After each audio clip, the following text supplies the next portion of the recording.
Hello everyone, and welcome back to my channel. It's been a long time since I've made a video, but I've finally found another topic to talk about with you all, or share with you all. And it's about 1:45 in the morning in December. And I would like to talk to you about an interview that I watched on YouTube just now, finished, and my response to it. So I just watched an interview called A Conversation with Ingrid Mattson, who is the first female president of the Islamic Society in North America. And it was an hour-long interview that took place at Penn State University. And it was very interesting because although she's the first female president, she was also born and raised Catholic, but then converted to Islam. And like all people, found her calling in life, or found religion in her life, which I hope to do the same. And this isn't going to be a very long video, unlike perhaps my others, but it is going to be just something short that I wanted to share with you guys. So she talked about the roles and challenges and her story of Islam in the United States and its image and perception by those who are not Muslim, which is very positive, but also very negative sometimes. And at one point in the interview, she said that education is the only answer, and that when there's 2% of a community's population that are Muslim, and the other 98% are not, irregardless of what their faith is or isn't, or they don't have a faith, there can be significant challenges to try and convince that other 98% that what they are seeing on the news might be falsified, that their emotions might be manipulated in some way, and that Muslims in North America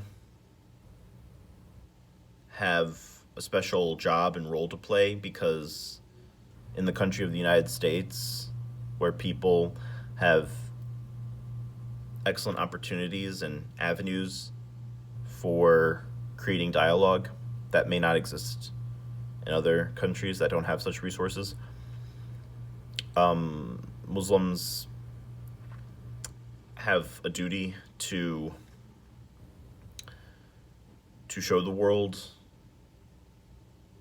that they are not stereotypical warmongers, and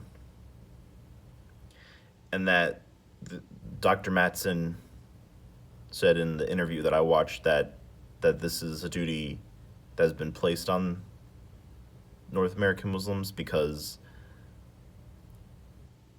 you can't just have all these opportunities and resources and just not do anything about it, that you have this power that other people don't.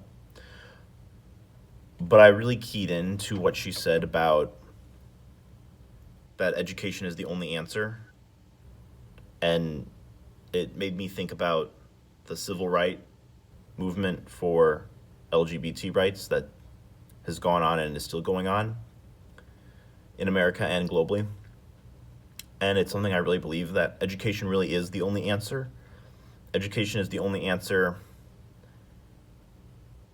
because if you don't have an education, or if you have a weak institutions, then society falls apart and chaos ensues. And so if you don't have education, you don't have anything, really. And yet we take education for granted and we attack it So one thing that I want to challenge those of you who are not Muslim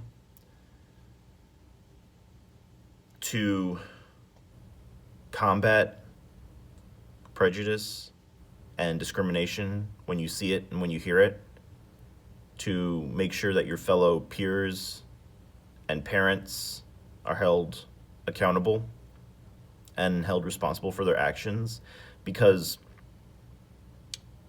as the world grows closer and closer together with new technology, with smartphones,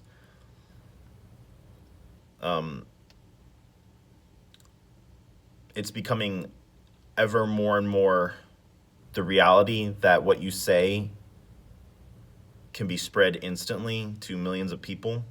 This has happened with celebrities, but also now with regular non-celebrities like you and I.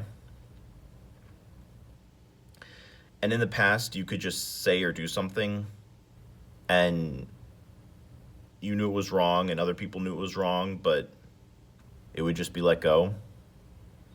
But I think, especially with the younger generation, people are holding others more accountable because information is spreading quicker and quicker in our day and age.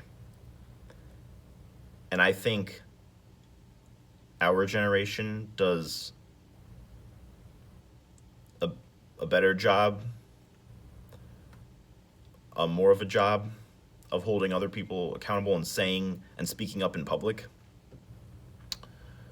As soon as you hear a racist or inappropriate, hurtful, derogatory comment. And so I just want to challenge all of you that are watching to hold your peers accountable and to have that courage to do so as soon as it happens. I don't think our parents had this duty placed on them, which might seem unfair. But with all the horrible things that are going on in the world, if we want to prove ourselves as a young generation, that to prove ourselves that we're not all the terrible stereotypical things that older generations say we are, then we have to work to educate others, and that this is our duty, and it will show people that we actively care and are concerned about current news, current events, things that are happening, and it will help society in general just improve. So I realize that this is different because it's unique, I think, to our generation, or it's becoming unique, that nowadays you have to hold people accountable. But it's something I welcome with open arms, because education is the only answer. And I think we might not have much practice with it or understand the benefits of it now, but when we see for our children how we've been able to change our communities and places where we live for the better, then we will see that we really do have power. We have this power that we don't quite recognize. So it's up to us. And I would also challenge Muslims in North America that because if you live in the United States, you have more opportunities and access to resources that other people in the world do not. And I myself am not Muslim, but I would encourage you to educate those people and to stand up for your rights, and not to let comments get the best of you and your emotions, because it's our duty as a society to improve, and that's just something I want to challenge you all.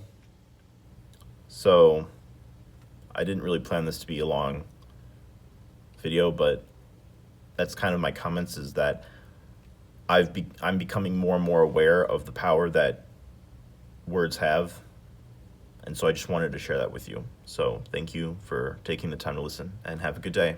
Bye.